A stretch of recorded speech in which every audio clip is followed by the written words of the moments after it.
Los pescadores asentados en la costa constituían un mundo aparte, lejos de las grandes ciudades y de los centros ceremoniales y administrativos. Con sus embarcaciones de enea o espadaña, llamadas caballitos de totora, aún utilizadas por los pescadores peruanos, se adentraban en el mar para pescar.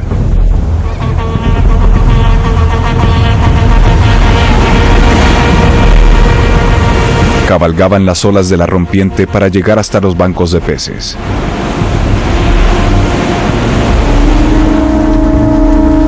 Los cortejos religiosos llegaban periódicamente hasta la playa para recoger conchas marinas.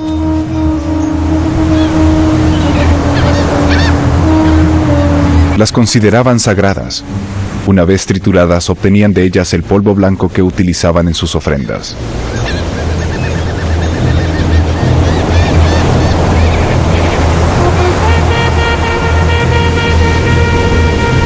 Al atardecer, regresaban con sus capturas. Probablemente estos pescadores fueron los precursores del surf hace 2000 años.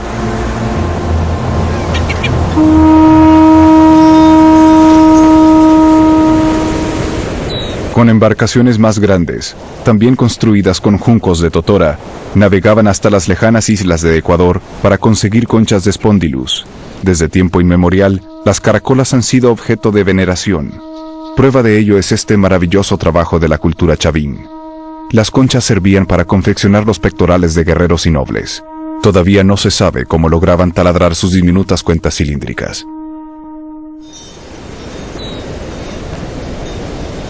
Taresta chaine da chipa y a chek jos nem am fecho.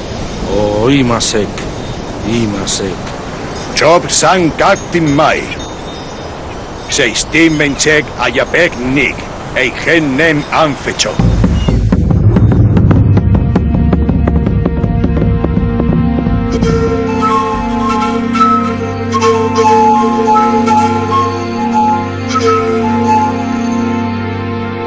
En el fondo de la tumba se percibe claramente la forma de un sarcófago de grandes dimensiones, 1,30 m de ancho por 2 de largo, casi las mismas medidas que el del señor de Zipán.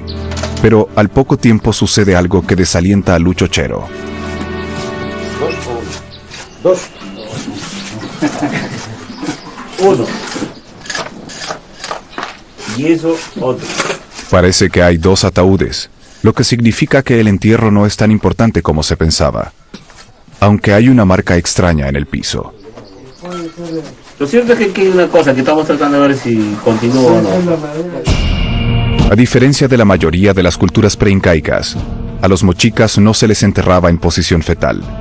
Los entierros más simples corresponden a campesinos, apenas envueltos en un manto y sepultados en una fosa sencilla. Otros tienen algunas ofrendas y se encuentran protegidos por envoltorios y colocados en tumbas rectangulares de adobe o piedra. Los de mayor rango poseen elaborados ataúdes y cámaras con nichos para numerosas ofrendas.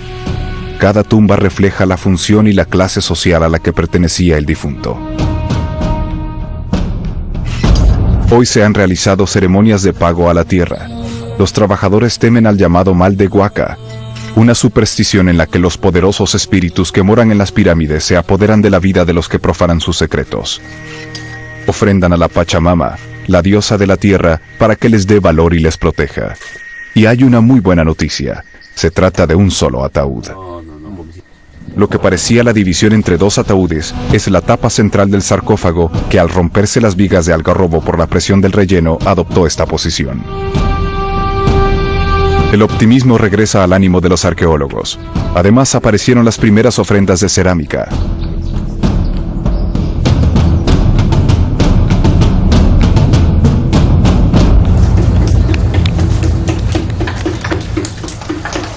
Los mochicas no escribieron, pero plasmaron su mundo en la iconografía de la cerámica, un lenguaje gráfico que documenta su entorno y pensamiento, y relata las más diversas acciones de su vida.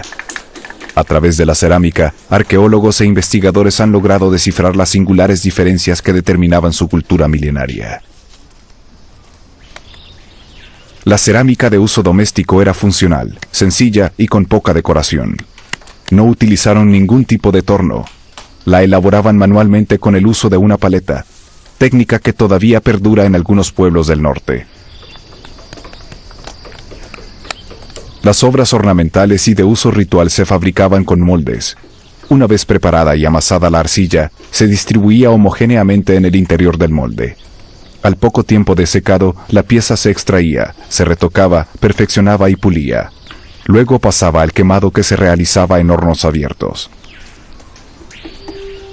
Hombres, divinidades, animales, plantas y complejas escenas rituales fueron representadas por los artistas, que explotaron dos grandes vertientes del arte, la escultura y la pintura.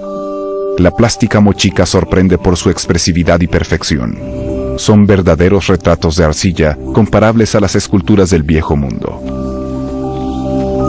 A través de la cerámica sabemos que los mochicas utilizaban pinturas faciales y corporales que representaban el estatus social y la pertenencia clánica. También se usaban en diferentes ceremonias o para marcar determinadas acciones. El proceso de producción comenzaba con una escultura de donde se obtenían las dos mitades del molde. La cerámica reproduce prácticamente a todos los personajes, desde músicos y agricultores a divinidades antropomorfas como el dios cangrejo. Casi la totalidad del trabajo de los alfareros se destinaba a las ofrendas que acompañaban a los difuntos. Son famosas las figuras eróticas, que una vez más, evidencian el alto desarrollo cultural que alcanzaron los mochicas.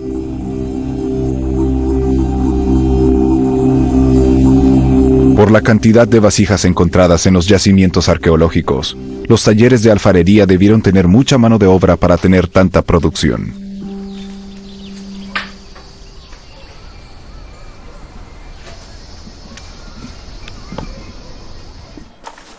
Comienzan a aparecer las primeras piezas oxidadas de cobre bañado en oro. El ambiente en la excavación se ha electrizado.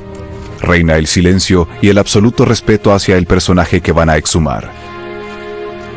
Una cabeza felina augura la importancia de la sepultura. A la altura del torso del difunto, una gran corona en forma de V arroja alguna pista sobre su identidad. Lentamente, a punta de pincel y espátula, afloran los adornos que usó en su vida.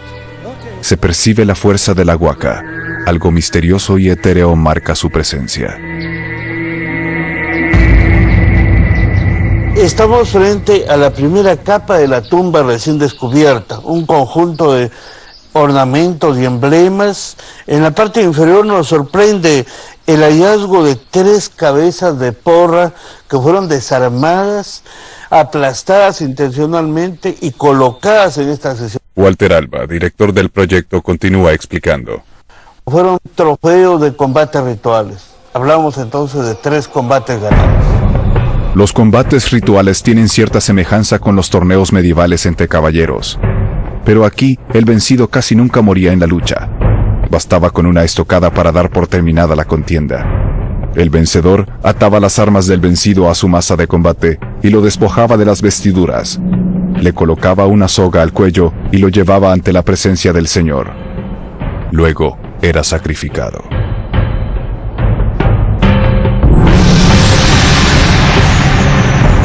La masa de madera recubierta de cobre era el arma principal de los mochicas. Pesaba unos 5 kilos y producía un poderoso impacto en el adversario. También utilizaban cuchillos y lanzas que eran proyectadas mediante estólicas, potenciando su fuerza y alcance.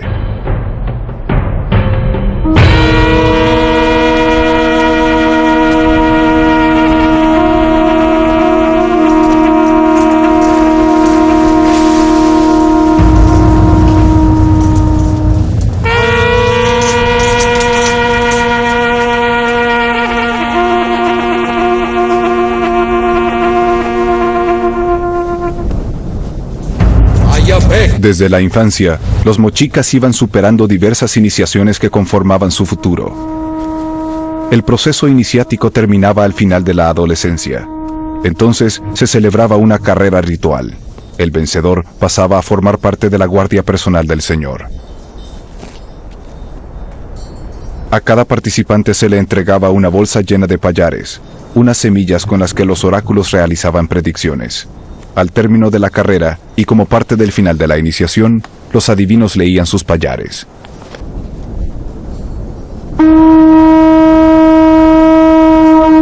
Amechia. Theich man chile chuna mi kerkolen. Josenen men man theich.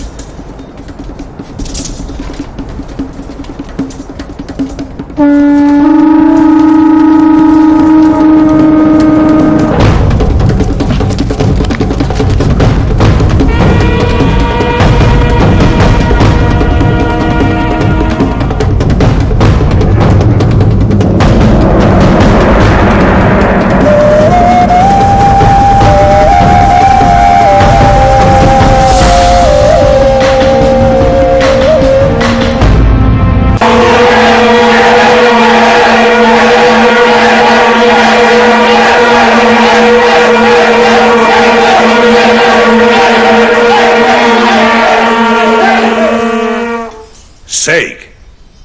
Chimbinche que mote seg. Lechunami kerkol.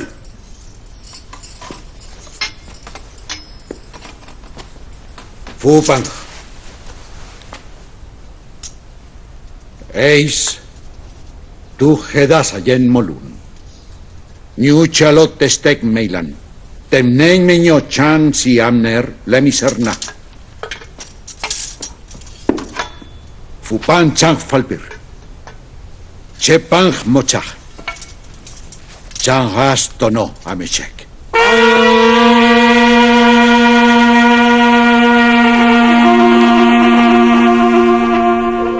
Se encuentran 6 cabezas felinas de cobre bañado en oro. El descubrimiento podría ser importantísimo. Walter y Lucho creen que se trata del cuarto personaje de la iconografía moche del que no se sabe nada hasta ahora. ¿Cómo es posible que los mochicas supiesen dorar el cobre? Algo que en Europa se consiguió a finales del siglo XVIII mediante procesos de electrólisis. Lo cierto es que ellos lo lograron hace 1900 años.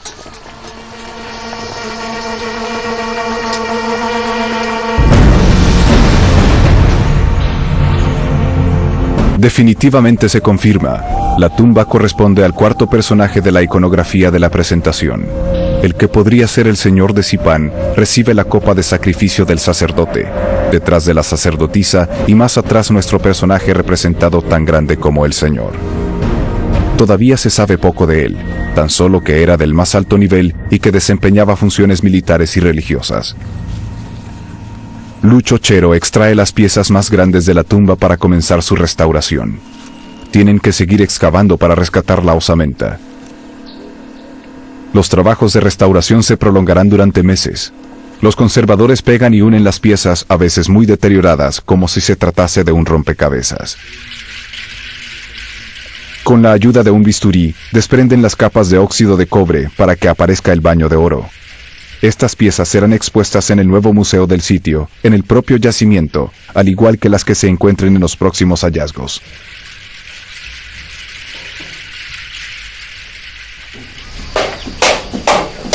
El dominio de los metales que tenían los mochicas es desconcertante.